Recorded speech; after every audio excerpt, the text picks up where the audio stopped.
Stable का मतलब क्या हो रहा है? स्टेबल कॉम्प्लेक्स मतलब स्ट्रॉन्ग बॉन्ड कितने बना रहा है। जैसे मान लो तुम्हारे पास जो मेटल है और लिगेंड्स है, तो स्टेबिलिटी का मतलब क्या, ये कॉम्प्लेक्स कितना स्टेबल का मतलब क्या होता है? स्टेबल का मतलब ये होता है कि कितने स्ट्रॉन्ग बॉन्ड बन रहे हैं। मतलब मेटल जो है लिगेंड के साथ जो बॉन्ड बना रहा है, लिगेंड क्या करता है, अपने लोन पेयर देता है इसको। तो हमको बस ये देखना है कि कितना स्टेबल कॉम्प्लेक्स, स्टेबिलिटी का पहचान बस कितना स्ट्रॉन्ग बॉन्ड बना रहा है, क्या है, कैसा है। तो हमको उसको उस फॉर्म में लिखना है कि कैसे निकालते हैं। तो स्टेबिलिटी कॉम्प्लेक्स नंबर हमको निकालना है, इसके लिए वेरियस फैक्टर्स इसको हमको देखने होते हैं। बट ये क्वेश्चन काफी आसान होता है, बहुत ही आसान होता है। देख लेंगे कैसे करते हैं। हेडिंग लिखो बस, समझा दे रहे हैं।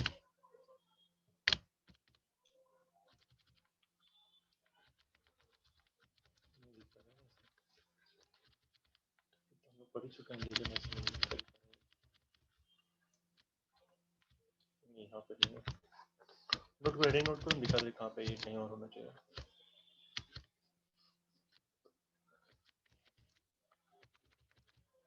इतनी जगह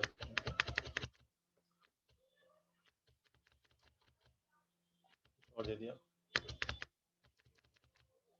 आइसोमेरिज्म में हम लोग को छूटा हुआ है ना ये वाला पार्ट, ये करना है हमको कवर।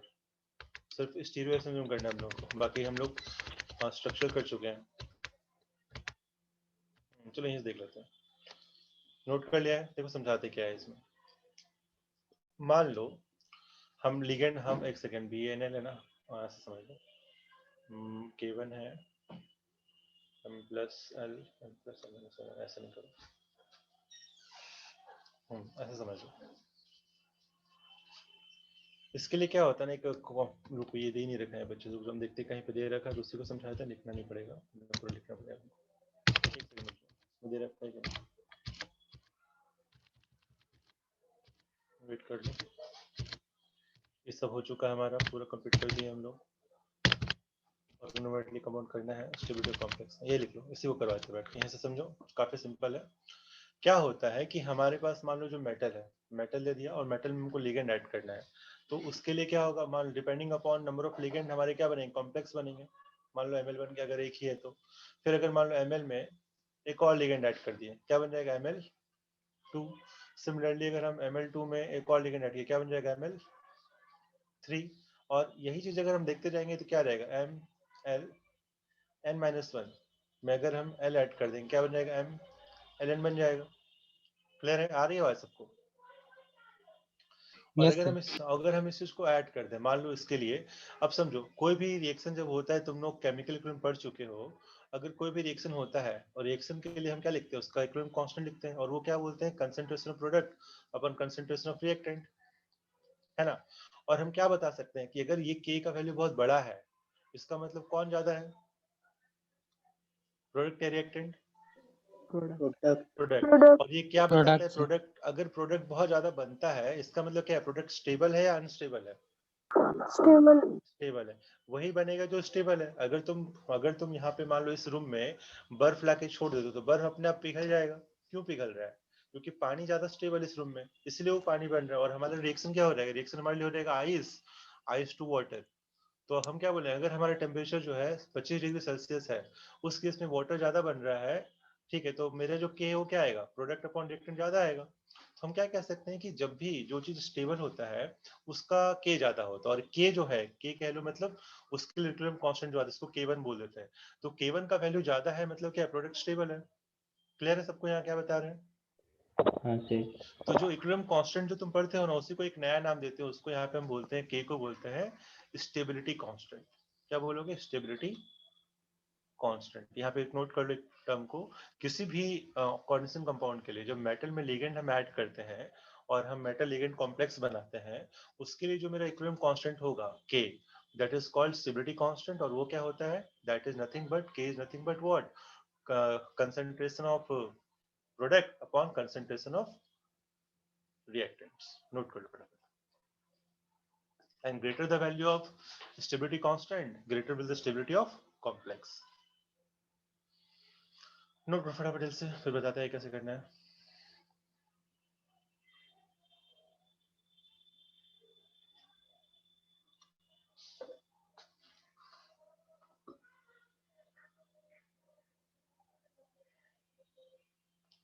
तो अपने को बस यही दिमाग लगाना होता है कि कितना K का वैल्यू ज्यादा आता है, उतना ही मॉलिक्यूल मेरा स्टेबल है, उतना ही मेरा कंपाउंड स्टेबल होने वाला है। और तुम्हें ना स्टेबिलिटी कॉम्प्लेक्स का वैल्यू दिया रहेगा, स्टेबिलिटी कांस्टेंट का वैल्यू दिया रहेगा, जिसका वैल्यू ज्यादा हो ज्यादा स्टेबल, दैट्स इट।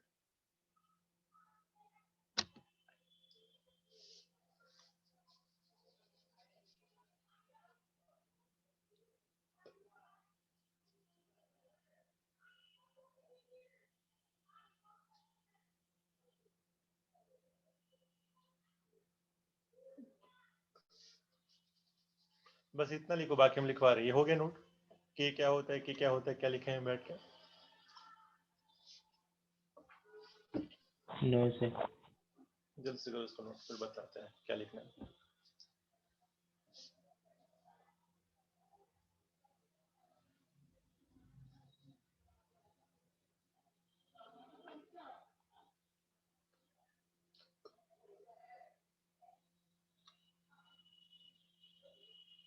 हो गया सर। ठीक है, उसमें अब अगर हम देखते हैं, हमने क्या बताया कि इसका मान लो K1, इसका क्या हो जाए K2, सपोज अज्यूम का K3, इसका हो सकता है अगर n है तो Kn हो गया। तो हमको निकालना है Kn का वैल्यू क्या होगा, है ना, हम चाहते हैं इसको वैल्यू को समझना। तो अगर हम इस पूरे रिएक्शन को ऐड कर दें, इसको पूरा ऐड कर दो, देखो ऐड करेंगे तो क्या होगा, यहाँ से ml, यहाँ से ml कट गया, यहाँ से ml2, यहाँ से ml2 कट गया, यहाँ से अगर तुम देखोगे ml-2 होगा, n-2 होगा, l ऐड कर रहा होगा, क्या बन रहा होगा m ln-1, ये से ये भी कट गया, ये से ये भी कट गया, एंड सो ऑन कटते जाएगा बैठ के। तो तुम क्या देखोगे, m इधर आ रहा है रिएक्टेंट साइड, और यहाँ पे n टाइम्स l आएगा, और क्या बन जाएगा, ये सब कट गया तो क्या mln बन गया, n लिगेंड्स है हमारे पास। तो अगर हम इस पूरे रिएक्शन का k लिखना चाहते हैं, तो तुमको ये भी पता है कि अगर हम किसी भी रिएक्शन को ऐड करते हैं तो इक्विलिब्रियम कांस्टेंट के साथ क्या होता है, बताओ कोई, या मल्टीप्लाई k होता है। क्या होता है, मल्टीप्लाई होता है, पढ़ा है तुम लोगों ने, फिर बोलो, लेकिन याद नहीं रहता बस। तो kn कितना हो जाएगा, K1 into K2 into K2 K3 and so on करके कितना Kn-1, ये Kn-1 है, ठीक है, Kn-1 बन रहा है। तो हम क्या कह सकते हैं कि जो भी रिएक्शन अगर हमारे पास है, अगर मान लो कि 6 लिगेंड ऐड करते हो, तो क्या हो जाएगा, अगर हर एक का इंडिविजुअल दे रखा है तो वो कर सकते हो। तो बस हम बताने के लिए करते, उसका कोई काम नहीं है यहाँ पे बहुत ज्यादा इंपॉर्टेंट।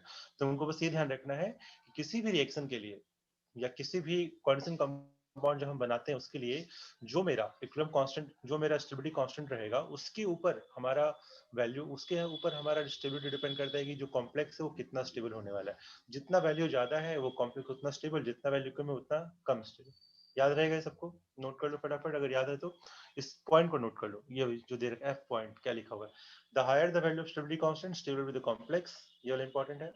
एंड ये कुछ एग्जांपल्स हमको दे रखे हैं, वो हम निकलेंगे बाद में, नोट कर लेंगे, 2 एग्जाम, ज्यादा काम का नहीं है, फटाफट नोट करो। स्टेप बाय स्टेप अगर तुमको दे रखा है कि K1 इतना है, K2 इतना है, K3 इतना है, तो फाइंड आउट करो। तो हर एक को तुम क्या करना, मल्टीप्लाई कर देना, अगर ऐसा क्वेश्चन आता है तो। और ऐसा क्वेश्चन वैसे हम देखे नहीं है, जब भी हम देखें क्वेश्चन काफी सिंपल रहता है कि हमको K का वैल्यू दे रखा है, तुम बस ये बता दो कि ज्यादा स्टेबल कौन है, जल्द से करो।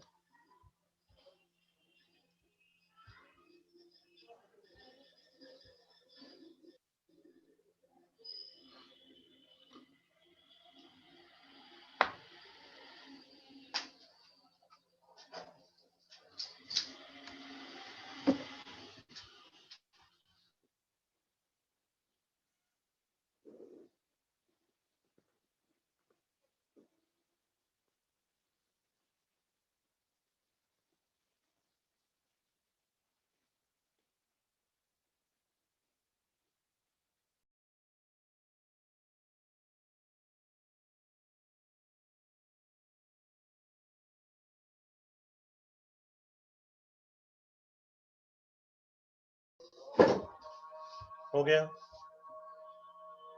हाँ सर।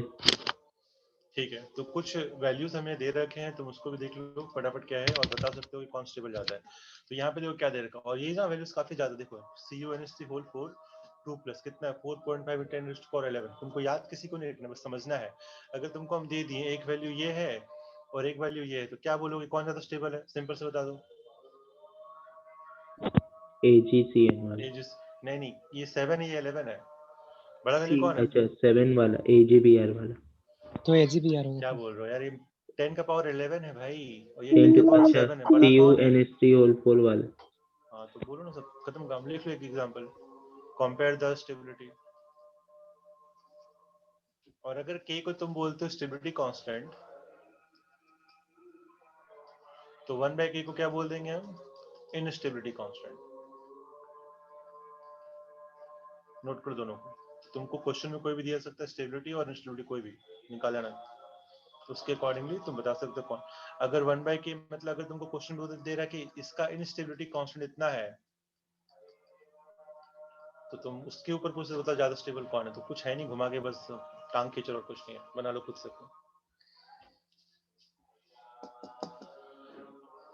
अब कौन कौन से फैक्टर्स इसको इन्फ्लुएंस करते हैं वो इंपॉर्टेंट है, कि क्यों स्टेबल ज्यादा है, क्यों स्टेबल कम है। एक बार वो देख लेते, छोटा सा चीज है वो, समझ में आ जाएगा अपने आप। Why it is more stable, why it is less stable? लिख लिए थे। हो गया, चलो ठीक है। तो कुछ फैक्टर्स है जिसको हमको देखना होता है। अब तुम देखो कि अगर मेटल है और लिगेंड है, तो मेन काम क्या है? मेटल क्या करता है? लिगेंड के लोन पेयर को एक्सेप्ट करता है ना? मेटल काम क्या है देखो यहाँ पे। हाँ सर। अगर हम मेटल देख रहे हैं और यहाँ लिगेंड देख रहे हैं, तो अगर हम बोल रहे हैं कि इन दोनों से जो कॉम्प्लेक्स बनेगा वो स्टेबल है कि नहीं, वो हमको बताना है निकाल के, तो हम क्या बोल सकते हैं? हमको देखना है मेटल का काम क्या है? लिगेंड के लोन पेयर को एक्सेप्ट करना। तो एक्सेप्ट कब? ये एक्सेप्टर है लोन पेयर का, और ये क्या है? डोनेटर है या डोनर। डोनर है, ऐसा कह सकते हो। तो अगर लोन पर कोई डोनेट कर रहा है और ये एक्सेप्ट कर रहा है, तो अल्टीमेटली एक्सेप्ट करने का पावर जितना ज्यादा होगा उतना ज्यादा एक्सेप्ट करेगा। और ये कह लो कि जितना जल्दी जितना ज्यादा लोन पे डोनेट करना चाहेगा उतना ज्यादा अच्छा स्टेबल, उतना ज्यादा स्ट्रॉन्ग बॉन्ड बनेगा। तो हम अगर तुमसे पूछें कि अगर मेटल हमारे पास आयरन है, एक बार +2 स्टेट में और एक बार +3 स्टेट में है, तो ज्यादा अच्छे से एक्सेप्ट कौन करेगा? खुद से सोच के बताओ। +3 क्योंकि ज्यादा +3 खाली है। +2 या +3, एक आंसर बताओ ना, दोनों +3 बोलो। से +3। क्यों? क्योंकि इसके पास पॉजिटिव चार्ज ज्यादा है, और पॉजिटिव का काम होता है नेगेटिव को अट्रैक्ट करना, तो नेगेटिव चार्ज को अट्रैक्ट ज्यादा ये करेगा। तो यहाँ से क्या समझ में आया? क्या लिखोगे फटाफट? लिख लो फटाफट first point, nature of central ion लिख लो। फैक्टर्स इन्फ्लुएंसिंग टॉपिक लिख लो, factors influencing stability of complex में नेचर ऑफ, पहले नेचर ऑफ सेंट्रल आयन देख लेंगे, फिर नेचर ऑफ लिगेंड देख लेंगे। तो पहले देखो नेचर ऑफ सेंट्रल आयन, उसमें फर्स्ट पॉइंट जो हमने समझाया कि जितना ज्यादा चार्ज का डेंसिटी होगा वो उतना ही अच्छा क्या करेगा? कॉम्प्लेक्स बनाएगा। जो तुम अभी जस्ट बोले +3 स्टेट, मतलब the complex will be more stable for higher values of charge density. मतलब +3 will be more than +2, +4 will more than +3, +2 कुछ भी हो ऐसा, ये सबको पता है। फटाफट नोट करो।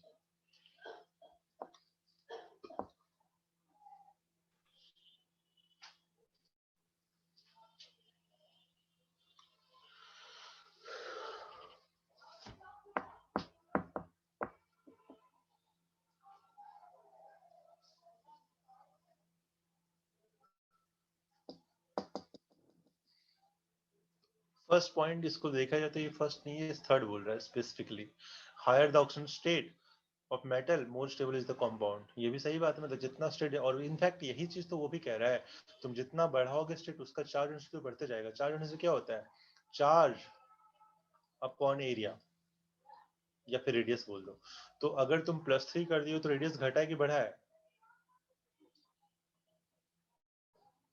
अगर +3 करेंगे तो रेडियस घटेगा, मतलब साइज बढ़ेगा या घटेगा? घटेगा सर। घटेगा। जब घटेगा तो डिनोमिनेटर घटा रहे हो, तो ये ऑब्वियसली बढ़ना ही चाहिए ना यार। तो दोनों एक ही चीज है, कुछ अलग नहीं है। तुम जितना ज्यादा साइज छोटा करोगे, जितना प्लस चार्ज बढ़ाते जाओगे, उसका एरिया घटता जाएगा, उसका क्या बोलते हैं, उसका डेंसिटी बढ़ता जाएगा। तो this is equivalent, density charge density बढ़ भी रहा है ऑक्सीजन स्टेट बढ़ाने से, तो दोनों एक ही चीज, अलग चीज नहीं है। और दूसरा, अगर हम बोले मेटल हमारे पास है, मेटल हमारे पास दो है, एक M1 और एक M2, बट हमको पता है कि M1 जो है मोर इलेक्ट्रोनेगेटिव है और ये क्या है? लेस इलेक्ट्रोनेगेटिव है। तो क्या बोलेंगे? ज्यादा अट्रैक्ट कौन करेगा? Lone pair. या नेगेटिव चार्ज को अट्रैक्ट कौन करता है? ज्यादा इलेक्ट्रोनेगेटिव या कम इलेक्ट्रोनेगेटिव चीज? कम इलेक्ट्रोनेगेटिव। क्या बोलेंगे? उल्टा बोल रहे हो। इलेक्ट्रोनेगेटिव का मतलब ही होता है इलेक्ट्रॉन अट्रैक्ट करना। HCl में इलेक्ट्रोनेगेटिव कौन है ज्यादा? क्लोरीन। क्लोरीन। क्यों बोलते हैं इलेक्ट्रोनेगेटिव? उसको क्या करता है ये जो शेयर्ड इलेक्ट्रॉन है, क्लोरीन के पास भी एक इलेक्ट्रॉन दोनों शेयर किया था, जो बराबर बराबर, ये बराबर होना चाहिए, लेकिन बराबर होता है क्या? क्या करता है Cl जो है इसके लोन पेयर को एक्सेप्ट कर लेता है अपनी तरफ, खींच लेता है, इलेक्ट्रॉन क्लाउड को अपनी तरफ खींच लेता है, इसीलिए इसको बोलते हैं कि इलेक्ट्रोनेगेटिव हो गया है, इसके कारण इसमें डेल्टा माइनस आ गया, इसमें डेल्टा प्लस आ गया, क्योंकि जो इलेक्ट्रॉन क्लाउड था वो किधर हो गया, शिफ्ट हो गया सीएल की तरफ। क्यों सीएल की तरफ शिफ्ट हो गया, क्योंकि सीएल का जो न्यूक्लियस है वो ज्यादा पावरफुल है एज कम्पेयर टू हाइड्रोजन, और न्यूक्लियस अगर पावरफुल है, न्यूक्लियस मतलब पॉजिटिव चार्ज, वो क्या करेगा, शेयर्ड इलेक्ट्रॉन को अपनी तरफ, इलेक्ट्रॉन का नेगेटिव चार्ज उसको अपनी तरफ खींच लेगा पकड़ के, इसलिए नेगेटिव चार्ज आता है। तो सिंपल से अगर M1 ज्यादा इलेक्ट्रोनेगेटिव है तो क्या करेगा, लिगेंड को ज्यादा अच्छे से अपनी तरफ खींचेगा, तो ये क्या हो जाएगा, ज्यादा इलेक्ट्रोनेगेटिव है, ये कम इलेक्ट्रोनेगेटिव, कह लो ये इलेक्ट्रॉन ज्यादा है, तो लिगेंड को अपनी तरफ ज्यादा सब्ट्रैक्ट करेगा, तो क्या बनेगा, मोर स्टेबल कॉम्प्लेक्स। सिंपल, फटाफट नोट करो।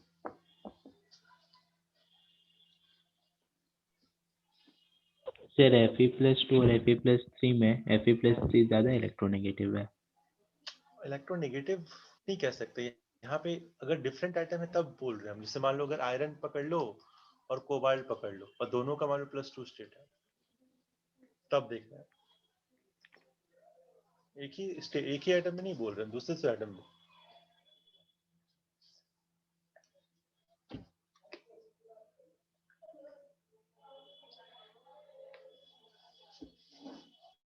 हो गया,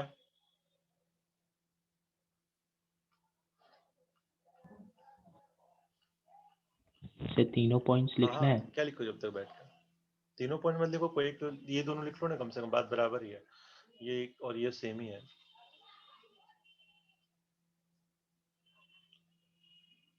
फटाफट नोट करो,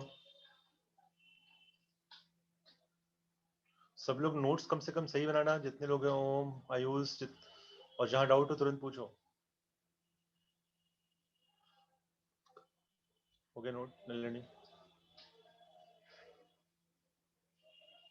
हो गया सर। ठीक है, तो इसके बाद अब अगर हम फिर से बोले लिगेंड की बात करें, तो लिगेंड का काम क्या है, लोन पे डोनेट करना है ना। तो लोन पे डोनेट कौन करेगा, खुद से सोचना, जो ज्यादा इलेक्ट्रोनेगेटिव है या जो कम इलेक्ट्रोनेगेटिव है। जो कम इलेक्ट्रोनेगेटिव है। सबको पता है, क्योंकि कंजूसी कम करेगा, आराम से देगा, और जितना आराम से देगा उतना डोनेट होगा, उतना स्ट्रॉन्ग फील्ड लिगेंड बनेगा और उतना अच्छा लिगेंड बनेगा। तो क्या कह सकते हैं, लिखो फटाफट। इन केस ऑफ, लिखो नेक्स्ट, नेचर ऑफ लिगेंड में, in case of ligand lesser the electronegative, more will be the stable of complex formed, the more will the stability of complex which is formed.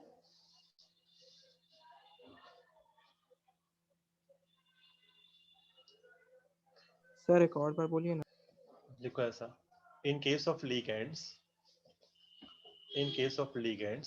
lesser the electronegativity, लिख दे रहा हूं छोड़ो, lesser the electronegativity, comma, more will be the donation of lone pair, and hence stable will be the complex form.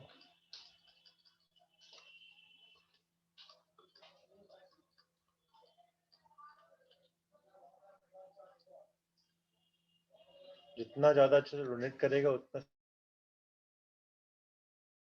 अच्छा donate करता है ना, उसको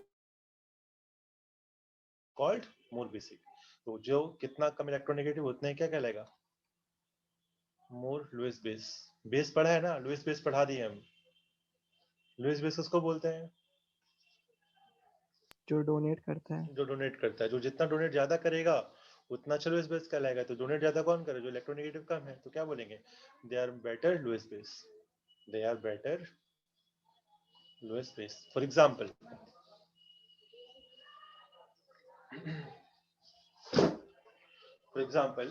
Cl minus and Cn minus, तो ज्यादा इलेक्ट्रोनेगेटिव कौन है, क्लोरीन या कार्बन, क्लोरीन। तो ज्यादा अच्छा डोनेशन कौन करेगा, कार्बन।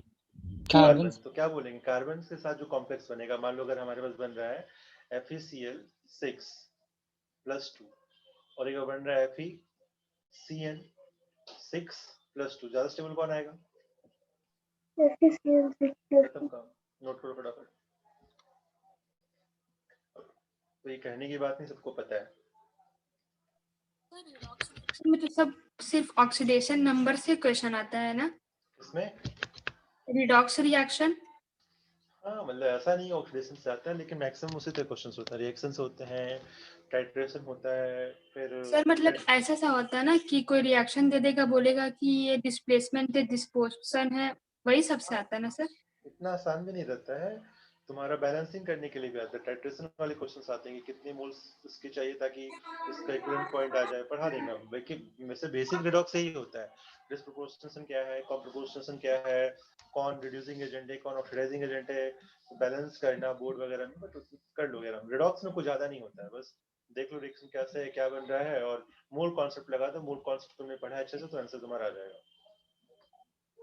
जितना मैंने पढ़ा है उससे तुम आराम से कर सकते हो गया।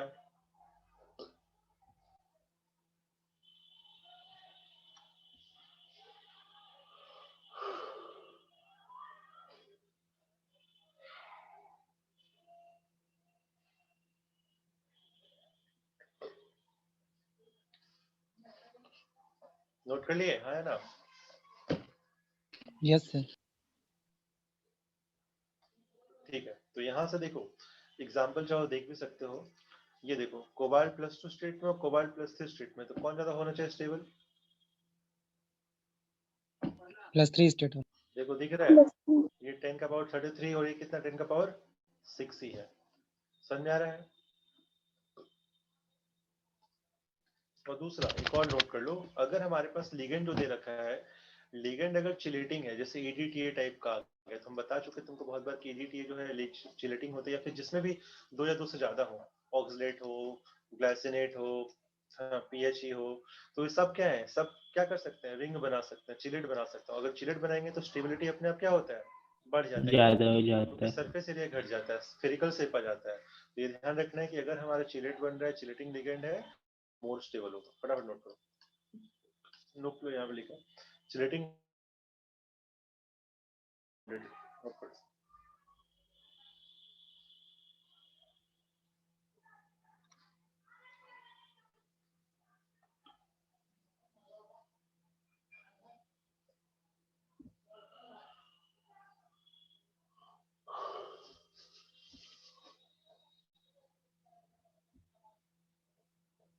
सर एक और बार बोल दीजिए ना, नहीं सुन पाए। Chelating ligands, लिख लो इस चीज को बेटा। Always chelating ligands form more stable complexes as compared to monodentate। monodentate का मतलब जिसमें सिर्फ एक लोन पेयर है, जैसे कि CN-, Cl-। तो ये सब क्या है, सिंपल कंपाउंड बनाएंगे, लेकिन जो चिलेटिंग लिगेंड्स वो क्या करते हैं, चिलेट्स बनाते हैं, रिंग फॉर्म बनाते हैं, स्फेरिकल फॉर्म हो जाते हैं, जिससे सरफेस एरिया घट जाता है उनका, तो स्टेबल कॉम्प्लेक्स बनाता है। और सरफेस एरिया घट रहा है मतलब क्या है, स्टेबिलिटी बढ़ रही है। सरफेस एरिया क्यों घटाया जाता है, समझ में आ रहा है किसी को? सरफेस एरिया घटने का मतलब क्या हो गया, जो तुम्हारा कंपाउंड आपस में काफी क्लोजली अटैच हो रहे हैं। क्लोजली आ रहे हैं, या फिर कैसे भी कर सकते हो, मान लो तुम्हारे पास एक वॉल्यूम दे दिया मैंने 1 लीटर का, 1 लीटर का वॉल्यूम है। अगर हमको सरफेस एरिया सबसे कम करना है तो क्या करेगा, वो क्यूबिक शेप में आएगा, या फिर हेक्सागोनल शेप में आएगा, या फिर स्फेरिकल शेप में आएगा। स्फेरिकल। स्फेरिकल शेप में अगर तुम सबका सरफेस एरिया निकालोगे, सरफेस एरिया का फॉर्मूला पढ़ा होगा मैथ्स में, 8, 9, 10th में पढ़ाते हैं ये हाँ सब, ठीक है सर। ना? तो तुम देखोगे तो कोई भी स्फेरिकल शेप का सरफेस एरिया सबसे कम होता है। इसी कारण से जो बारिश का बूंद होता है, ड्रॉप होता है जो रेन में, जो गिरता है, क्यों गिरता है, कभी देखा है स्फेरिकल या फिर क्यूबिक शेप में हमेशा कैसा गिरता है, स्फेरिकल शेप में ऐसे दिखाते हैं बूंद को, क्यों? क्योंकि उसका भी रीजन है, क्योंकि जब सरफेस सरफेस एरिया कम होगा, उसको एयर का फ्रिक्शन क्या मिलेगा, कम मिलेगा, तो उस कारण से वो ज्यादा अच्छे से गिर सकता है। तो हम बनाते नहीं है, कोई बना नहीं रहा है, वो अपने आप ढल जाता है, वो स्फेरिकल शेप अपने आप ले लेता है, ताकि उसको फ्रिक्शन कम करना है।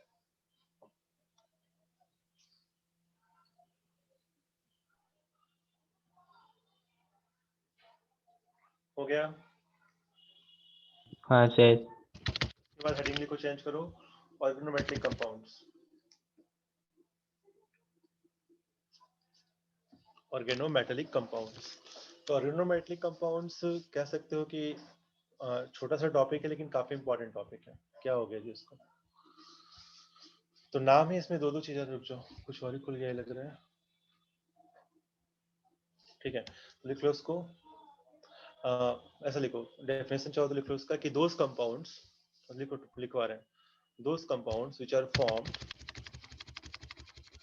by an organic compound and a metallic compound.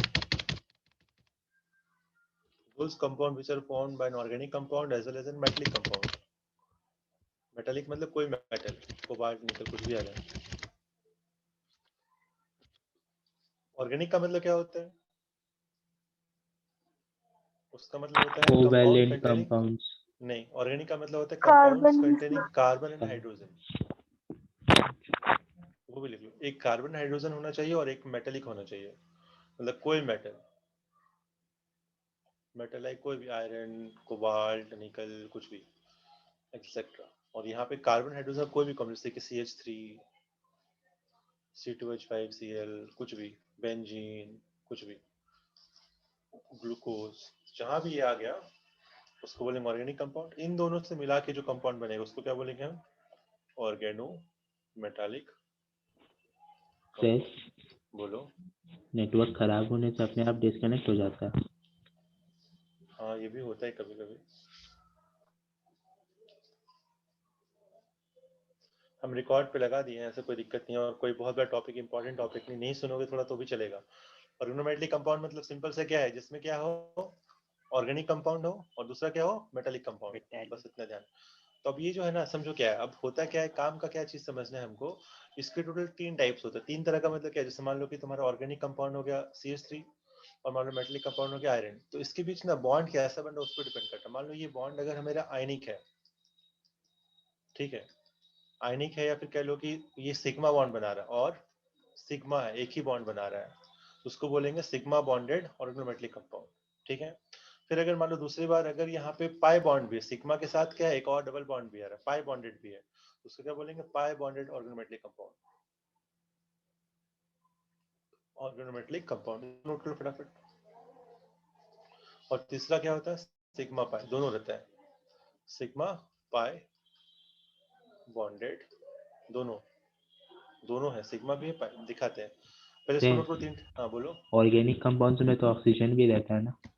Oxygen हो सकता है, लेकिन मेनली जो तुम्हारा ना कार्बन हाइड्रोजन ही गवर्न करते हैं. ध्यान रखो, ऑक्सीजन रहे ना रहे फर्क नहीं पड़ता. लेकिन देखो, जैसे मान लो मीथेन, मीथेन में ऑक्सीजन है क्या? नहीं सर. नहीं है. तो ऑक्सीजन होना ना होना इज नॉट कंपलसरी. हो सकता है, नहीं भी हो सकता, लेकिन कार्बन हाइड्रोजन क्या है, कंपलसरी है. टोटल 3 टाइप का लिख लो, सिग्मा बॉन्डेड, पाई बॉन्डेड और सिग्मा पाई.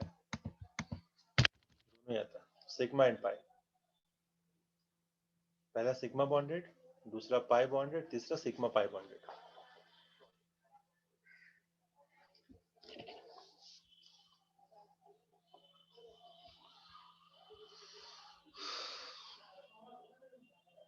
नोट कर लो ये वाला जो दिख रहा है, तुमको दिख रहा है ना, उसी को लिख लो.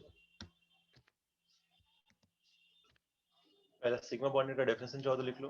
क्या होता है, in sigma bonded compound organic group is bonded to metal atom through a normal sigma bond, 2 electron covalent bond या सिग्मा बॉन्ड.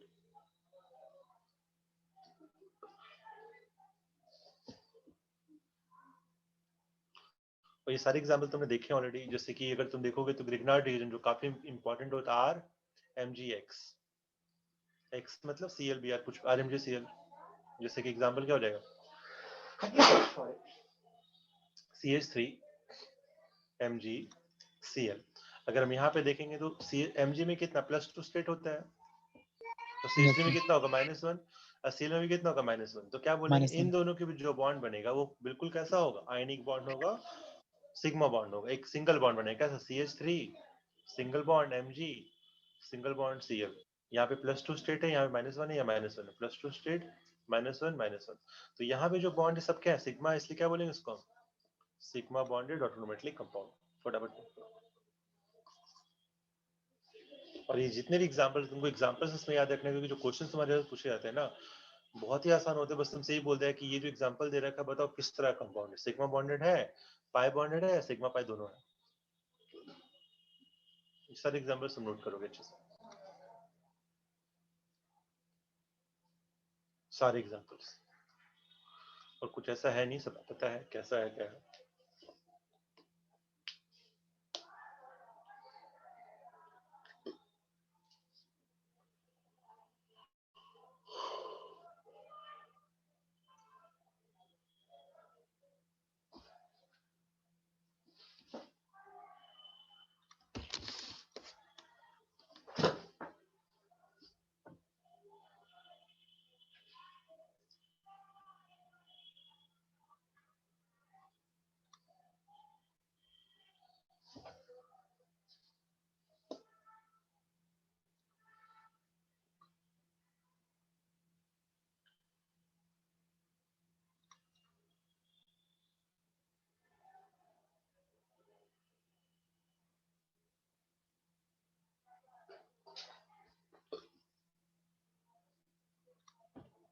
नोट करो।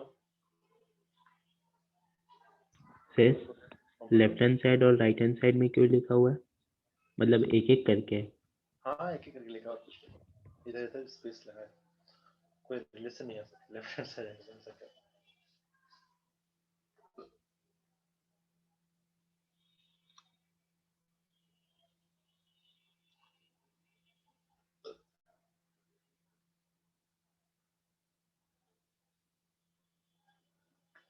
एग्जाम्पल सारे याद रखने हैं तुमको।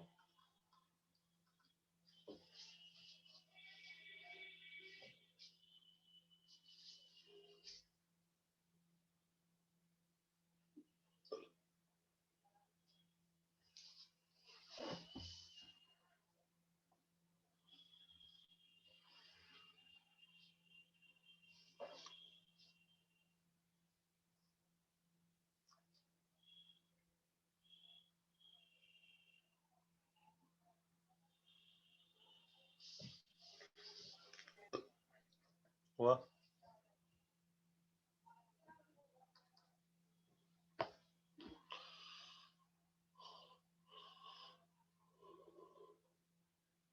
नोट कर लिया है? हाँ सर। No sir. करो सारे एग्जांपल्स नोट कर लो, कुछ नहीं है इसमें, समझ में आ ही गया क्या बता रहे हैं। मेटल है और कोऑर्डिनेट्स देख लो ना, सारा क्या है ऑर्गेनिक है, देखो organic organic organic organic organic सब ऑर्गेनिक है। मिथाइल मिथाइल रख रखा है हर जगह पे, मिथाइल है यहाँ पे, आर मतलब मिथाइल मिथाइल इथाइल कुछ भी हो सकता है, ऑर्गेनिक कंपाउंड। नोट करो, बहुत टाइम लग रहा है। अगला देखो पाई बॉन्डेड। तो पाई बॉन्डेड का सर मतलब थोड़ा क्या है? ऊपर कीजिए ना, स्क्रीनशॉट ले लेंगे।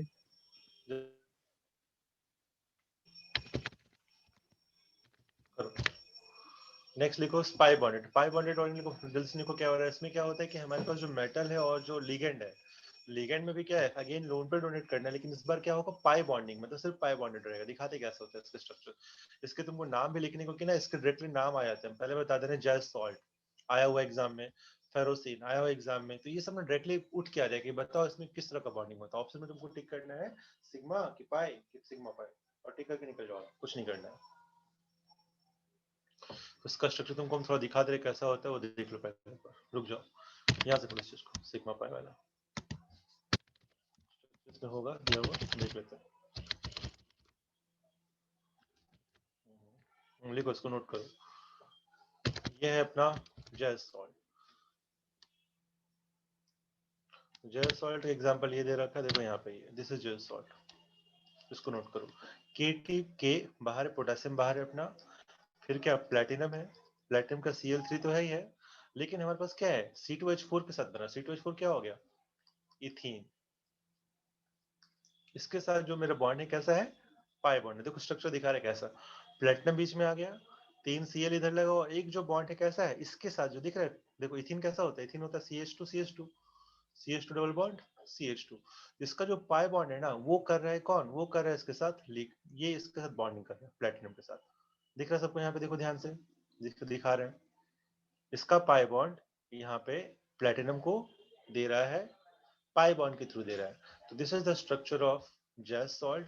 ध्यान रखना है K प्लस बाहर है और ये पूरा कॉम्प्लेक्स अंदर। इलेक्ट्रॉन्स दे रहे हैं सर पाई बॉन्ड। लिगेंड मतलब क्या देगा, लोन पे नहीं देगा ना, चाहे इलेक्ट्रॉन हाँ। देगा, तो इलेक्ट्रॉन ही दे रहा है अल्टीमेटली। तो ये जो पाई बॉन्ड है ना, पाई बॉन्ड वाले इलेक्ट्रॉन सारे, ना कि सिग्मा बॉन्ड वाले। ये तीनों सिग्मा दिया, एक सिंगल सिंगल दे दिया, बट ये क्या दिया, एक पाई अपने पाई बॉन्ड को दे रहा है इसको। तो इस तरह से स्ट्रक्चर होता है जैस सॉल्ट, इसको बोलते हैं।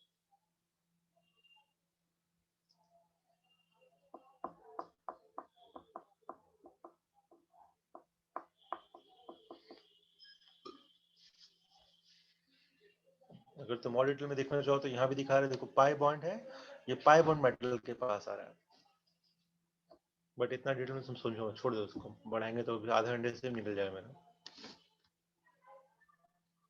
केमिकल बॉन्डिंग से रिलेट कर देंगे इसको बैठकर।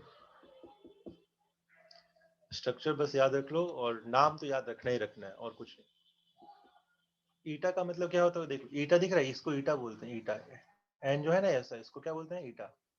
ईटा का मतलब होता है कि कितने कार्बन जो है पाई बॉन्ड बना रहे हैं, कितने, मतलब वो जो पाई बॉन्ड दे रहा है वो कितने कार्बन मिल के दे रहे हैं। तो कितने कार्बन यहाँ पे है, 2।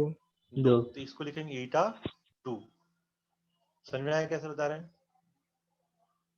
जितने, अगर मान लो 5 होगा, मान लो बेंजीन होता तो क्या लिखते हैं, ईटा 5. कितने कार्बन, ईटा 6, तो यहाँ ईटा 6 लिखा था।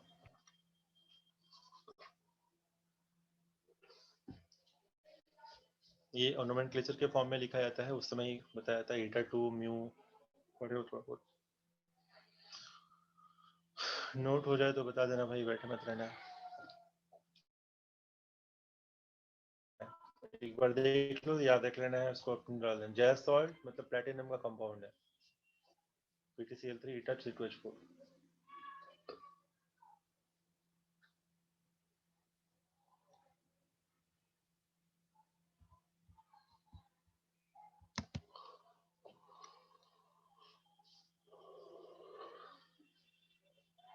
ठीक है, नो सर नहीं हुआ अभी तक। नलिनी का हो गया।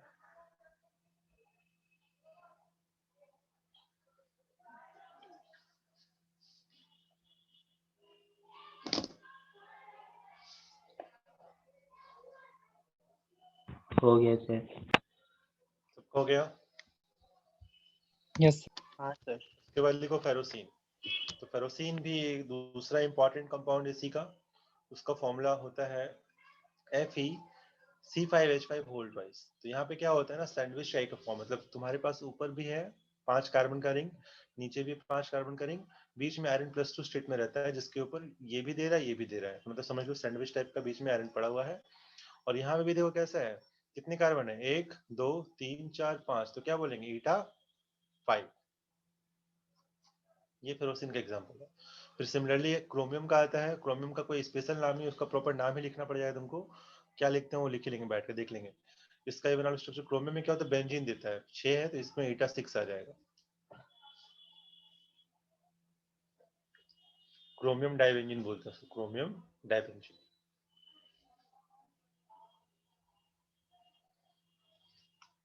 दोनों बना लो।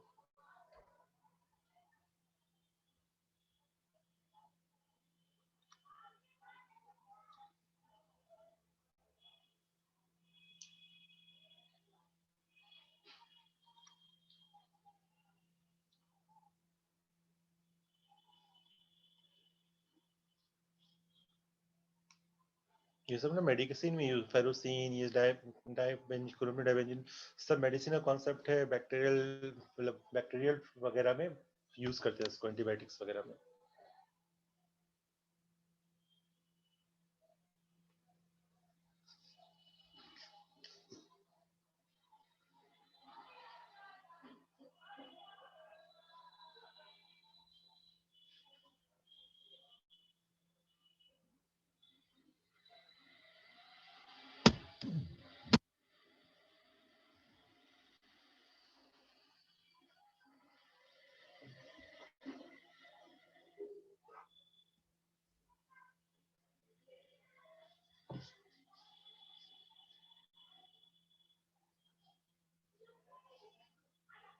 हो गया। सर एक क्रोमियम उसी का है। हाँ, क्रोमियम दूसरा है, क्रोमियम इसको बोलते हैं क्रोमियम डाइबेंजीन, क्रोमियम डाइबेंजीन। यहाँ लिखा था, देखो यहाँ लिखा हुआ भी था, इसमें सिर्फ नाम देके छोड़ दिया, क्या लिखा हुआ देखो, कहाँ लिखा, डाइबेंजीन क्रोमियम। डाइबेंजीन क्रोमियम लिख रखा है ना, उसका स्ट्रक्चर यहाँ दे रखा है तुमको।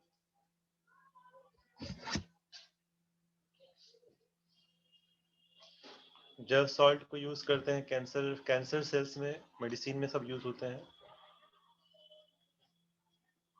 कैंसर सेल्स में, लेकिन इससे ज्यादा अच्छा यूज होता है सिस्प्लैटिन का। सिस्प्लैटिन, ये होता है PtCl2NH3 और डिस्कशन हो गया तो इसलिए लिख लो, काफी इंपॉर्टेंट एग्जाम्पल नीट के लिए। PtCl2NH3, ये होता है ऐसा, प्लेटिनम तुम्हारे यहाँ 4 कॉम्प्लेक्स बनेगा, Cl Cl NH3 इसको बोलते हैं सिस्प्लैटिन। ठीक है, दिस इज कॉल्ड सिस। ये लेकिन ध्यान रखना, this is not organometallic compound, बस हम ऐसे लिखा दिया, डिस्कशन हो रहा है इसलिए कहीं ऊपर लिख लेना। This is used in cancer treatment या कैंसर ड्रग बोलते हैं उसको, कुछ तो ऐसा लिखा रहता है, क्वेश्चन में देख लेना इधर।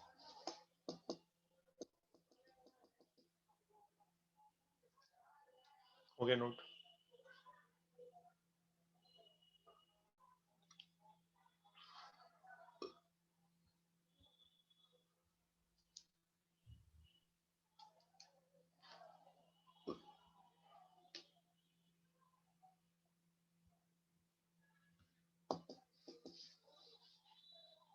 सर क्रोमियम दूसरा है। हाँ दूसरा है ना, सेम कैसे, फेरोसिन एक हो गया, फेरोसिन सिर्फ ये, दिस इज फेरोसिन, ठीक है। ये क्या है, बिस बेंजीन क्रोमियम या फिर डाइबेंजीन क्रोमियम, ये दूसरा है, दोनों अलग कंपाउंड है, बट दोनों कैसे हैं, पाई बॉन्डेड ऑर्गेनोमेटलिक कंपाउंड्स, ठीक है। हाँ सर। समझ में आ रहा है साहिल तुम्हें, फर्स्ट क्लास है तुम्हारा, क्या नाम है,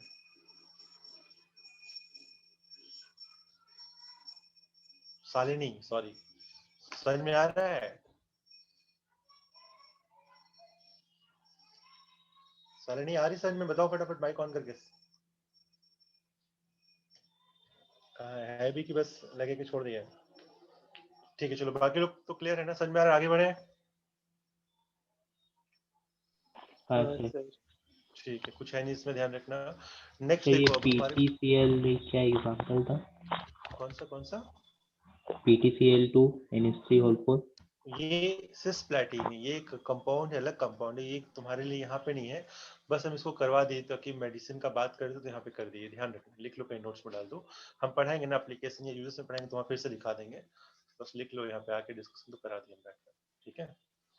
अब इसके बाद तुम्हारे क्या बच रहा है, हाँ सिग्मा एंड पाई बॉन्डेड, वो भी लिख लो, इसमें दे रखा है, चलो इसमें दे रखा, उधर आ जाओ, लिखो इसमें सिग्मा एंड पाई बॉन्डेड दोनों, इसको बोलते हैं इन जनरल, इसका एक और नाम इसको बोलते हैं मेटल कार्बोनाइल्स, ये हर जगह नहीं होता है, मेटल कार्बोनाइल्स में पाया जाता है। कार्बोनाइल्स का मतलब मेटल, मतलब मेटल, कोई मेटल, Fe, और CO का मतलब कार्बोनाइल CO, तो FeCO5, ये सब जितने भी कंपाउंड सब में क्या होता है, सिग्मा भी होता है और पाई भी होता है, दोनों ही होता है यहाँ पे, कैसे होता है देख लेते हैं।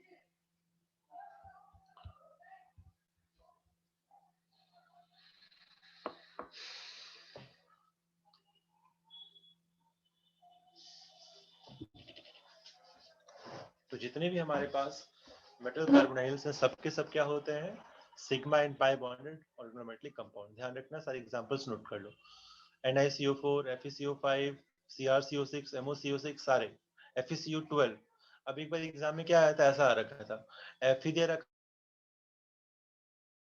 था, अगर ये ऑर्गेनोमेटलिक कंपाउंड, तो X का वैल्यू क्या होगा, तो क्या होगा, अगर तुमको फॉर्मूला नहीं पता तो तुम बता सकते हो क्या, नहीं बता पाओगे, तो ध्यान रखना, हमको फॉर्मूला भी याद रखना है, इसके ऐसे क्वेश्चन भी आए हुए हैं, तो यहाँ पे 5 भी हो सकता है और 12 भी हो सकता है, ध्यान रखना, X could be 5 and 12, दोनों ही आंसर होंगे इसके, तो डायरेक्टली फॉर्मूला बेस्ड क्वेश्चन रहेगा।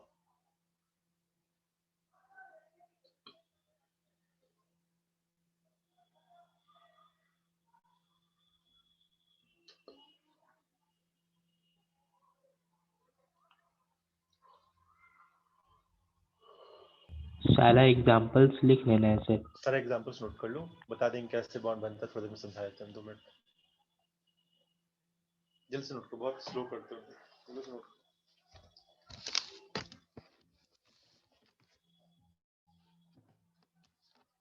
नोट्स जरूरी है बनाना, जितने लोग भी पढ़ रहे हो, नोट्स नहीं बनाओगे तो कुछ नहीं पढ़ रहे, सही से नोट्स बनाना, ताकि एग्जाम दे रहे हो कॉम्पिटिशन का, डिग्री लेने के लिए नहीं आया हो यहाँ पे, तो अगर चीजें रहेंगी साथ में, और हम लोग ये ध्यान रखना है कि एक चैप्टर से ही पूरा सिलेबस कंप्लीट होता है, तो जो पढ़ रहे हो लिख उसको ली सर। इम्पोर्टेंट दो, ये नहीं कि मतलब एक चैप्टर से क्या हो जाएगा, एक क्लास से क्या हो जाएगा, एक एक क्लास मैटर करता है और यही रिजल्ट निकालता है, तो ध्यान देना, हर एक क्लास तुम एक्टिवली पार्टिसिपेट करो, ये इंश्योर करना है, घर पे हो इसलिए थोड़ा सा हम समझ सकते हैं कि माहौल अलग हो जाता है, कहीं इधर तो कहीं इधर कुछ कुछ होता रहता है बैठ के, तो अपना सेपरेट रूम में बैठो, ये नहीं कि हल्ला उल्ला हो रहा हो, पढ़ भी रहो बैठ के, उतना उतना भी अपने आप को इंटेलिजेंट मत समझना, क्योंकि नहीं हो, ठीक है ना, सीधी सी बात है। अपना एक स्पेस बनाओ और सही से फोकस में पढ़ाई करो, सही से देखो, सब कुछ स्ट्रेटेजी का खेल है। अगर हम चाहते निकालना तो तुम्हारी सोच होनी चाहिए उस तरह से, तुम्हारी तैयारी ऐसी होनी चाहिए कि तुम उतनी मेहनत कर रहे हो, सही से काम कर रहे हो कि नहीं कर रहे हो। क्वेश्चंस नहीं बना रहे हो पढ़ने के बाद तो फिर कुछ नहीं हो सकता। जितने लोग बना रहे हैं उनको कॉन्फिडेंस आएगा, जो लोग नहीं बना रहे हैं वैसे ही वहीं पे रहेंगे जहाँ थे। तो दिक्कत ये है कि अपना सेट ऑफ माइंड, अपना माइंडसेट चेंज करो। चाहोगे अभी भी तो अभी भी कर सकते हो। ये मत समझना कि बहुत लेट हो गया, किसी के मन में कुछ ऐसा आ रहा हो। अभी देखो, फिजिकल इंटरेक्शन नहीं हो पाता है हमारा, तो हम भी समझते हैं कि हम चेहरे देख के नहीं बता पा रहे हैं किसके अंदर कितना कॉन्फिडेंस है। बट हाँ, थोड़ी बहुत बात होती है। तो कहीं ना कहीं हमको इतना है कि अगर चाहोगे तो कर सकते हो। अगर नहीं कॉन्फिडेंस लूज कर रहे हो, फोन करो मेरे को, मेरे से बात करो, बता देंगे क्या करना है कैसे करना है। But be in touch, result ऐसे नहीं आता है। और रिजल्ट लाने के लिए थोड़ा बहुत स्ट्रेटेजी बनाओ, क्या करना है कैसे करना है। एक चैप्टर इंपॉर्टेंट है, हमको पूरा चीज नहीं जानना है। हम पहले बता चुके हैं, अगर लड़ाई करने जाते हैं कहीं वॉर वगैरह में कोई, तो किसी को मशीन गन आता है, किसी को गोली, मतलब हर तरह का इंस्ट्रूमेंट है, हर तरह का औजार है। अगर पुराने जमाने में बात करें तो लोग तलवार से, भाला से, धनुष बाण से सबसे लड़ते थे बैठ के। लेकिन तुम थोड़ा ना सब चलाओगे। तुमको एक चीज में ट्रेन होना है, तो तुम भी अपना सेट ऑफ चैप्टर्स रेडी करो जिसको तुम सही से कर सकते हो। केमिस्ट्री में भी, फिजिक्स में, मैथ्स में भी। और उस चैप्टर्स के क्वेश्चन को ही तुमको बस सही से करना है, ताकि तुम्हारी जो एग्जाम्स में क्वेश्चन आए उसको तुम करो, खत्म काम। सारे क्वेश्चन मेरे को भी नहीं आते थे जब हम पढ़ाई करते थे। तो हम अभी यार, अभी भी अब हम पढ़ा रहे तब जाके हमको इतना आया है। जब हम पढ़े तो उसमें कुछ नहीं आता था, इतना इतना तो कुछ 2 साल में आईआईटी का जितना सिलेबस है, पॉसिबल नहीं कि पूरा का पूरा कवर कर ले कोई भी इंसान इतने से इतने डिटेल में। ठीक है, जब तक कि वो क्लास 8 से पढ़ ना रहा हो अच्छे से बैठ के। और हम लोग तो 10 तक तो ऐसे निकल जाता है, 10 तक तो कोई होश ही नहीं रहता है किसी को कि आईटी करना, ये करना, वो करना। 11 12 में सीरियस होते हैं, थोड़ा सही से पढ़ते हैं। और वो भी थोड़ी बहुत मस्ती हो जाती है स्कूल में, तो अलग बात है। तो 11 12 भी सही से पढ़े हो, या फिर अगर रिपीट भी ड्रॉप भी ले रहे हो तो थोड़ा सही से करो, अभी भी टाइम है। अगर नहीं सोचोगे, स्ट्रेटेजी के साथ नहीं खेलोगे तो दिक्कत हो जाएगी। तो ये सब चैप्टर्स इंपॉर्टेंट है, बता चुके हैं। क्वेश्चन एक भी आता है 4 नंबर। और जितने भी रिजर्व कैटेगरी वाले हैं उनके लिए 5-6 क्वेश्चन कर लिया तो सिलेक्शन श्योर है। और जितने नहीं भी है उनको भी कितना क्वेश्चन करना, 12 से 15। किसी को 25 क्वेश्चन करना नहीं होता, 12 से 15 क्वेश्चन करो पर सब्जेक्ट में। सिलेक्शन हम तुमको लिख के देते हैं बैठ के। और इसका स्ट्रेटेजी बनाओ बैठ के अपने साथ, काम करो, काम स्टार्ट सर करो। हो गया नोट सबका? हाँ। एनटीए टेस्ट कैसा रहता है? वो जेई मेंस इजी होता टेस्ट है? मतलब ऐसा कुछ नहीं यार, पैटर्न वही रहता है। देखो, अब तुम्हारे पास 4 बार तो तुम्हारा जेई मेंस ही हो रहा है। उस 4 बार में क्या 5 दिन एग्जाम हो रहा है, समझो। एक बार तो ले नहीं रहा है। अगर फरवरी में भी लेगा तो 4 दिन लेगा, उस 4 दिन में भी 2-2 पेपर, मतलब 8 बार तो एक एग्जाम लिया। 8, 16, 24, 32 टोटल बार वो 32 से 35 बार वो एग्जाम ले रहा है जेई इस बार। अब 35 बार 35 क्वेश्चन का सेट बनेगा। तुम खुद समझो ना, क्या बताएगा वो, कैसे कोई बोल सकता है कि इजी कौन है डिफिकल्ट कौन है। पूरा एकदम लक बेस्ड होगा तुम्हारा कि किस बार इजी आएगा, किसका डिफिकल्ट आएगा। हो सकता है कि एक बार कोऑर्डिनेशन का बहुत आसान आ गया, एक बार कोऑर्डिनेशन का बहुत डिफिकल्ट आ गया। मतलब कुछ भी हो सकता है, ऐसा नहीं कह सकते हैं कि सारे का लेवल एक जैसा रहेगा। कोई पेपर बहुत लो होगा, कोई पेपर थोड़ा डिफिकल्ट, कोई एवरेज होगा। अब होगा क्या, किसी चैप्टर से समझ लो, मान लो कि हम पेपर ले रहे हैं, हो सकता है कि एक बार राइनिंग से बहुत डिफिकल्ट डाल दे, एक बार राइनिंग से सर बहुत ये इजी डाल दे, वाला लेकिन नहीं, राइनिंग तो एनटीए ऐप वाला। एनटीएफ वाला भी वैसे ही होता है। हम यही बता रहे कि एनटीएफ भी तो वैसे बनाता है ना, पेपर का एक एवरेज पैटर्न बना लिया। जैसे मान लो कि 50 टीचर्स को बोला पेपर बनाइए, 50 टीचर से 35 टीचर को बनाया, बाकी 12-15 टीचर जो था उनका बोला सैंपल में डाल दो, खत्म काम हो गया, पेपर रेडी। तो वही सैंपल, मतलब कुछ भी नहीं कर सकते। हाँ, वैसा लेवल होना चाहिए, कुछ ऊपर कुछ नीचे, ऐसा रहेगा। ओवरऑल ऐसा ही रहेगा, ठीक है। पेपर दे लो, देखने में मतलब ट्राई करके देखो कि हाँ कितनी तैयारी हुई तुम्हारी, कहाँ तो तुम हो अभी। तो थोड़ा सा हम सर समझ लेते हैं एनटीए का बेसिक्स लेवल पे। पेपर इजी लगा इसीलिए। हाँ, तो होता हो ही है गया इजी। थोड़ा। इजी तुम्हारा जेई मेंस का भी होता है। जेई मेंस में बस प्रेशर इतना ज्यादा होता है। हम लोग अगर देखते हैं ना पेपर, या फिर तुम किसी और का पेपर देखोगे, तुमको आसान लगेगा। अरे इतना आसान था, मेरे में डिफिकल्ट आ गया, ऐसा लगता है लोगों को, क्योंकि तुम उस समय स्टेट ऑफ माइंड बहुत आसान होता है। अरे ठीक है ना, हमको करना है, कौन सा मेरा एग्जाम हो रहा है, बस आराम से दे रहे बैठ के।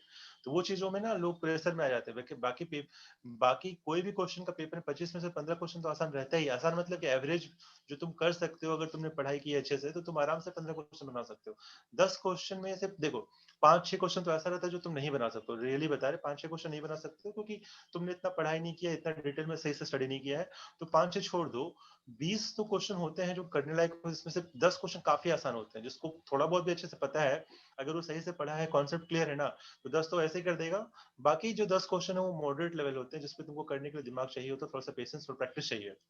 गलत सही होने के चांसेस है। और बाकी 5 क्वेश्चन डिफिकल्ट है, तुम इसको छोड़ो, मॉडरेट के तुम 5 कर लो।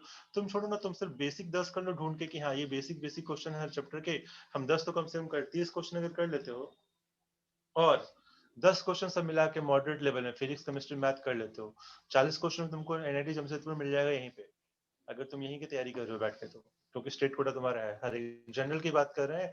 ये 41 क्वेश्चन आकाश किया हुआ था, अभी आकाश का इलेक्ट्रिकल मैकेनिकल डिपार्टमेंट जमशेदपुर में, एनआईटी जमशेदपुर में ही।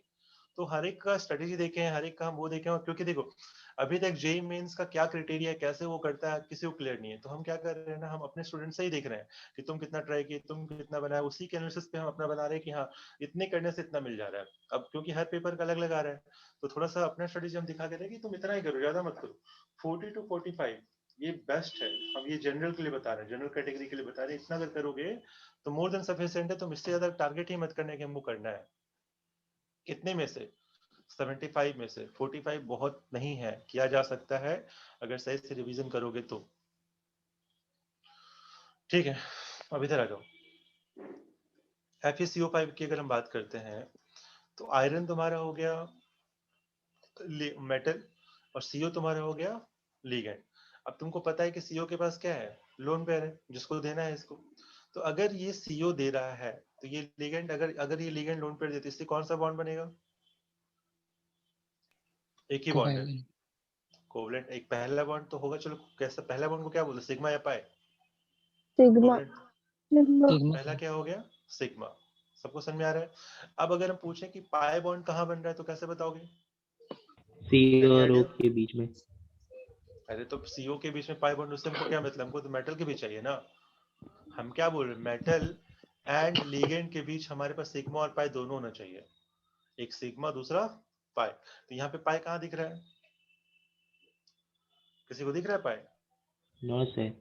नलिनी तुमको दिख रहा होगा, तुम तो पढ़ी हो पहले। नलिनी भूल गई? इसीलिए ना, सब खा पी के बैठ जाओ तुम, बस करो पार्टी करो जाके स्कूल में। क्या प्रोग्राम था तुम लोगों का? बस यही सब करो बैठे टाइम पास। तो यहाँ पे क्या होता है समझो, यहाँ पे अगर हम कार्बन मोनोऑक्साइड को देखते हैं, ये तुमको केमिकल बॉन्डिंग से रिलेट करके बताएंगे हम बैठ के, कैसे होता है वहां समझो। अगर हम CO की बात करें तो CO में, CO का देखो होता है क्या, तुमको समझाते हैं। आयरन में अगर देखोगे तो आयरन का ऑक्सीडेशन नंबर कितना है, एटॉमिक नंबर कितना है, 26 है ना। इसका 4s0 है, 4s2 है, 3d6 है। तो देखा जाए इसके पास 4s में भी इलेक्ट्रॉन है, 3d में भी इलेक्ट्रॉन्स है ना। इसके d में इलेक्ट्रॉन है 6। ये थोड़ा सा हाई लेवल का है, बता दे रहे हैं, एडवांस के लिए रहेगा, मेंस में से क्वेश्चंस नहीं रहेंगे। और ये 4s है, इसमें भी 2, इसमें 6, ध्यान देना। तो ये सब स्कूल में तो कभी होगा नहीं, एडवांस वगैरह में रहता है, इसमें क्वेश्चन आए हुए हैं एडवांस में, ठीक है ना, ध्यान रखना। अब अगर तुम देखोगे CO का, अगर हम बोले CO का तुमको बनाना है पूरा वो MOT थ्योरी। MOT याद है, molecular orbital theory, chemical bonding. हाँ सर। CO का कितना है एटॉमिक नंबर दोनों मिला के?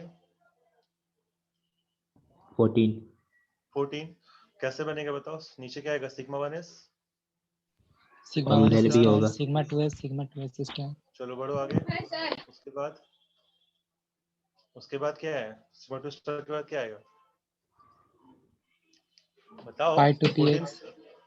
पाई 2px। चलो ठीक है, तुम्हारा पाई 2px सिग्मा, वैसे सिग्मा 2pz होता है, sigma 2pz, sigma 2px, 2pz बोलोगे तो 2pz स्टार हो जाएगा।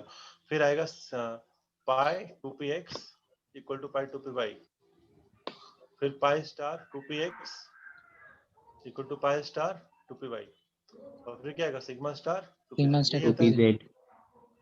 अब अगर 14 इलेक्ट्रॉन्स ऑलरेडी हैं तो 14 इलेक्ट्रॉन भर दो।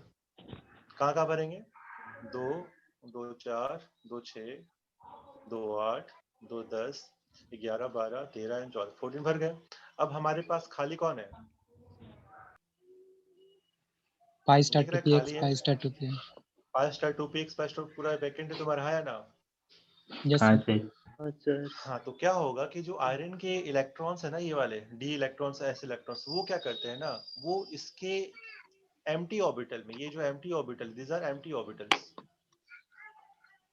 उसमें बैक बॉन्डिंग करते हैं। बैक बॉन्डिंग सुना है, हाँ सर। सुन चुके हो है ना। तो बनाना क्या बॉन्डिंग। करेगा, ये इलेक्ट्रॉन क्या करेगा, इसके अंदर डाल देगा, सर बनाना कहाँ डाल बॉन्डिंग दे, ना।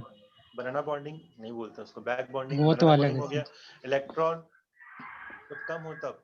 बैक बॉन्डिंग तुम वहां पढ़े हो, बैक बॉन्डिंग मतलब एक तरह समझ लो कि बैक बॉन्डिंग कहाँ था, बताए थे BCl3 में, याद है ना? हाँ से जब एम्प्टी ऑर्बिटल किसी का हो, किसी के पास lone pair of electrons yes हो, सर, याद आ रहा है? BCl3 यस सर, BF3, तो जिसका लोन पेयर था इसके खाली थे, इसमें डाल देते थे बैठ के। पढ़ा है सब केमिकल बॉन्डिंग में, तुमको याद होना चाहिए। तो आयरन के पास इलेक्ट्रॉन है, दिख रहा है इलेक्ट्रॉन आयरन का, और CO का तुमको दिख रहा है यहाँ पे एम्प्टी ऑर्बिटल, यहाँ पे। तो क्या करेगा आयरन, अपने एम्प्टी ऑर्बिटल कहाँ डाल देगा इलेक्ट्रॉन को? CO के एम्प्टी ऑर्बिटल में। तो यहाँ पे तुम्हारा इसके लोन पेयर से बना सिग्मा बॉन्ड, और सिग्मा बॉन्ड बन चुका, फिर ये बैक बॉन्डिंग जब करेगा तो क्या बनेगा? Pi bond. Pi bond. समझ में आया? इस तरह से इसकी बॉन्डिंग होती है, एक सिग्मा बनता है, दूसरा पाई बनता है। फटाफट नोट करो। अब इसका क्या रिजल्ट है, क्या आउटपुट, हम तुमको वही बताएंगे, क्योंकि इस पे क्वेश्चन आया हुआ है।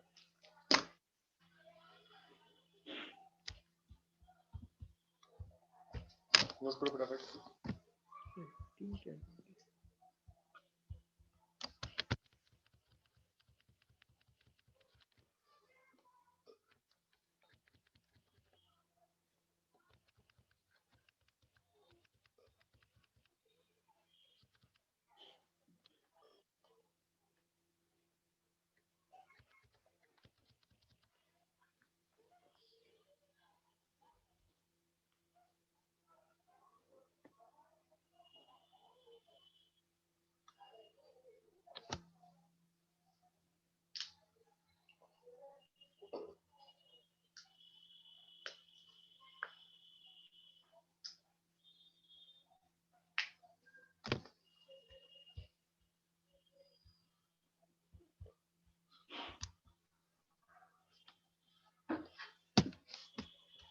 समझ में नहीं आया तो पूछ लेना है, देखते नहीं रहना।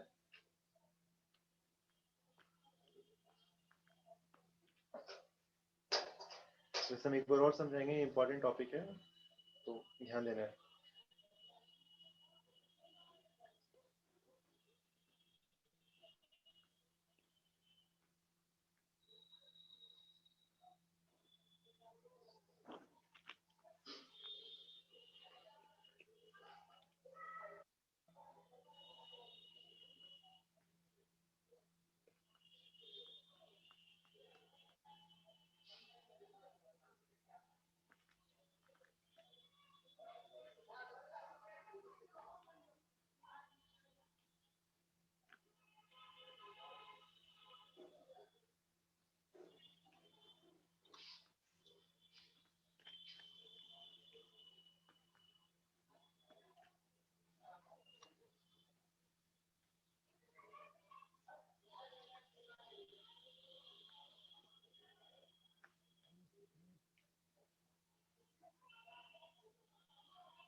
हो गया?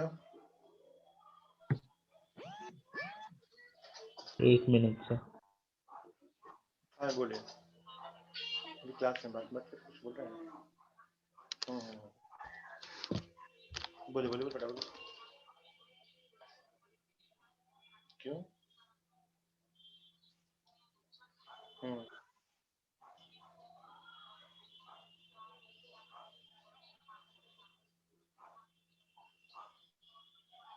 नहीं, उनका संडे को क्लास तो चल ही रहा है। ठीक है, हम बात में बात करते हैं ना, क्लास के बाद बात करते हैं। चलो, कोई दिक्कत नहीं। हो गया नोट? हाँ यस सर। सर।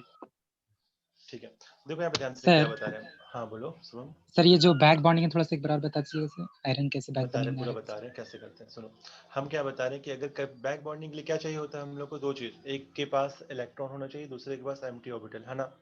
तो यहाँ पे जो CO दे रखा है, इस CO के पास क्या था?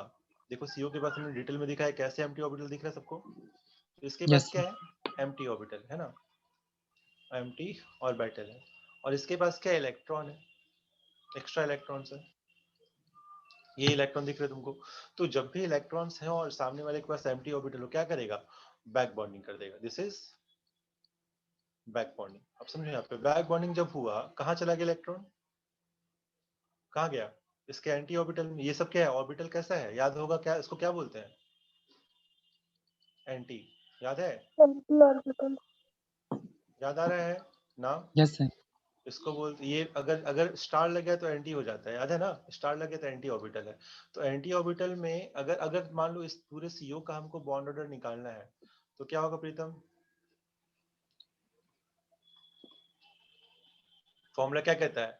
Half of electron 1/2 number of electrons in bonding orbital minus number of minus anti non bonding bonding. Anti bonding orbital. ठीक है, एंटी बॉन्डिंग या फिर एंटी ऑर्बिटल, एंटी बॉन्डिंग बोल दो, पूरा समझ में आ जाएगा आपको। ठीक है, तो हम क्या करेंगे, अगर हम इसका निकालना चाहेंगे तो क्या फॉर्मूला आएगा? कितने बॉन्डिंग में है अपने पास?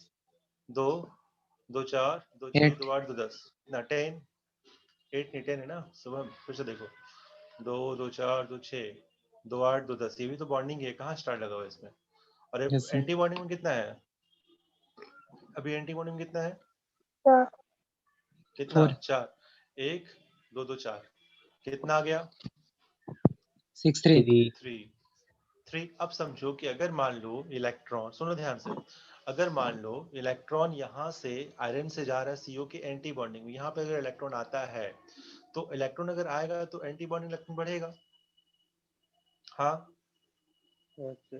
और अगर ये बढ़ेगा तो बॉन्ड ऑर्डर मेरा घटेगा कि बढ़ेगा? 3 से घटेगा या बढ़ेगा, ये बताओ। अभी 4 से कितना हो जाएगा? 5 हो जाएगा या 6 कम हो हो जाएगा? जाएगा। तो बॉन्ड ऑर्डर कम हो मेरा क्या जाएगा होगा? Sir.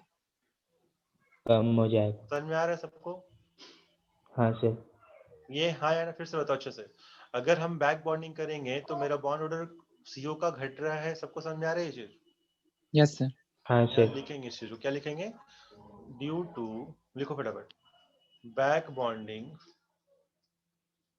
Of metal with CO, कमा क्या होगा? The bond order of CO will decrease. और अगर ये डिक्रीज होता है तो बॉन्ड स्ट्रेंथ पे क्या फर्क पड़ेगा सीओ का? अगर सीओ का बॉन्ड ऑर्डर, तुमको सीओ का पता है ऐसे बॉन्ड बनता है, ठीक हो जाएगा। तो अगर बॉन्ड ऑर्डर घट रहा है तो इसका बॉन्ड स्ट्रेंथ क्या होगा? बोलो भाई। कम हो जाएगा। कम हो जाएगा। तो क्या बोलेंगे? Due to which bond strength of CO will decrease. और डिक्रीज अगर होता है तो बॉन्ड लेंथ पे क्या फर्क पड़ेगा? Bond length increase. Bond length bond increase हो लेंथ जाएगा। बढ़ जाएगा। Very good. Bond length will increase, ये ध्यान रखना है। तो हम क्या बोलेंगे, इसको तोड़ना आसान है कि डिफिकल्ट? अगर बैक बॉन्डिंग हो रहा है तो तोड़ना आसान आसान है है। क्योंकि तोड़ना बॉन्ड आसान है। Very good. तो ये चीज हमको ध्यान रखना है कि जितना ज्यादा बैक बॉन्डिंग होगा, मेरा सीओ का बॉन्ड वीक होगा। अब समझो यहाँ पे थोड़ा सा और वापस आ जाओ। जितना ज्यादा बैक बॉन्डिंग करेंगे और बैक बॉन्डिंग सर बढ़ती है, तो इसका बॉन्ड क्या हो रहा है? वीक हो रहा है। सुनो प्रीतम, पहले इसका बॉन्ड क्या हो रहा है? वीक हो रहा है। वीक हो रहा है। लेकिन इसका बॉन्ड क्या हो रहा है? आयरन और कार्बन के बीच का जो बॉन्ड क्या है? स्ट्रांग हो रहा है कि वीक हो रहा है? ज्यादा बॉन्डिंग कर रहा है। जितना ज्यादा बॉन्ड बनेगा, स्ट्रांग होगा कि वीक होगा? स्ट्रांग होते जाएगा। स्ट्रांग होगा। तो यहाँ पे क्या दिख रहा है? बहुत ही इंपॉर्टेंट चीज समझना है हमको यहाँ पे, कि जब हम बैक बॉन्डिंग करते हैं तो दो चीज काफी इंपॉर्टेंट होता है। आयरन और कार्बन के बीच का जो बॉन्ड है, ये जो बॉन्ड है वो क्या होता है? बॉन्ड स्ट्रेंथ बढ़ेगा। और इसका बॉन्ड स्ट्रेंथ क्या होगा? घटेगा। घटेगा। समझ में आ रहा है ये चीज? बोलो है ना? हाँ फटाफट। सर। तो ध्यान रखना है कि जितना ज्यादा बैक बॉन्डिंग करेंगे, आयरन और सीओ के बीच का जो बॉन्ड स्ट्रेंथ बढ़ता है, लेकिन सीओ का जो बॉन्ड स्ट्रेंथ है वो घटता है। और इसका जो सिग्मा बॉन्ड उसका तो कोई इफेक्ट होना नहीं, एक ही बार बनेगा जो बनेगा, बाकी इस पर डिपेंड करेगा। तो अगर हम तुमसे पूछें कि अगर हमारे पास Fe+2 है, ध्यान देना, एक बार Fe+3 है, तो ज्यादा इलेक्ट्रॉन किसके पास है? +2 के पास है +3 के पास? इलेक्ट्रॉन ज्यादा किसके पास है? +3 के पास। ध्यान दो फिर से। अगर +2 बोल रहे हो तो कितना? 3d6 हो गया। हाँ। +3 बोल रहे तो कितना हो गया? 3d। 3d5 तो इलेक्ट्रॉन ज्यादा किसके पास है? 3d6 3d6 +2 के पास हुआ ना। तो ज्यादा बैक बॉन्डिंग कौन करेगा? 3d6 वाला या 3d5 वाला? 3d6 वाला। 3d6 वाला 3d6 वाला तो ये ध्यान देना, बता रहे हैं ऐसा क्वेश्चन आया हुआ है, एडवांस में आया हुआ है, तो पूरा क्लियर रखो कैसे बता रहे हैं। तो प्लस जितना ज्यादा ऑक्सीजन स्टेट रहेगा उतना इलेक्ट्रॉन घटेगा, उतना कम बैक बॉन्डिंग, और जितना इलेक्ट्रॉन रहेगा उतना ज्यादा बैक बॉन्डिंग करेगा उतना, और उससे उसका इफेक्ट तुमको पता है, क्लियर है। तो फटाफट इसको नोट करो और सही से समझो, और फिर इसको नोट करो। इधर नोट हो गया है पूरा, इसको नोट करो, इसको नोट करो, इसको नोट करो पहले।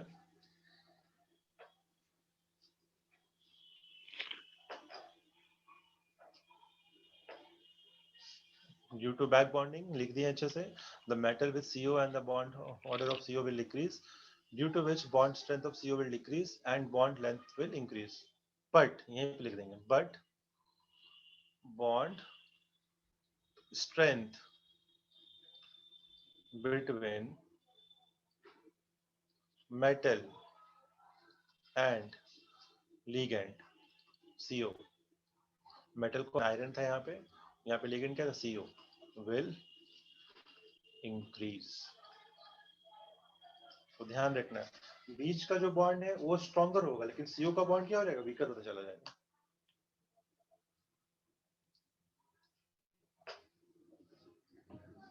थोड़ा दिमाग लगाना पड़ता है इस चैप्टर में, यही सब पार्ट में, बाकी तो सिंपल ही लग रहा है।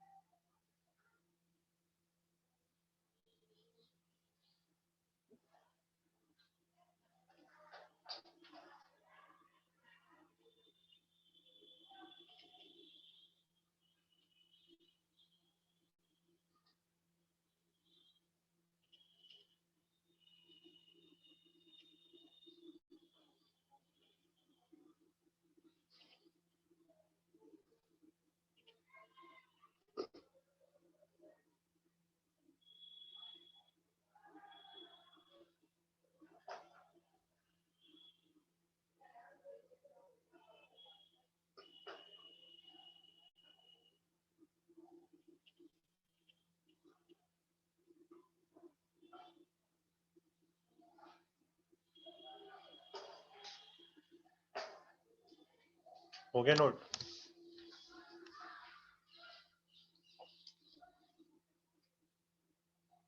कहाँ गए? हाँ सर। ठीक है, क्लियर है, सबको समझ में आ गया वाला पार्ट यहाँ तक?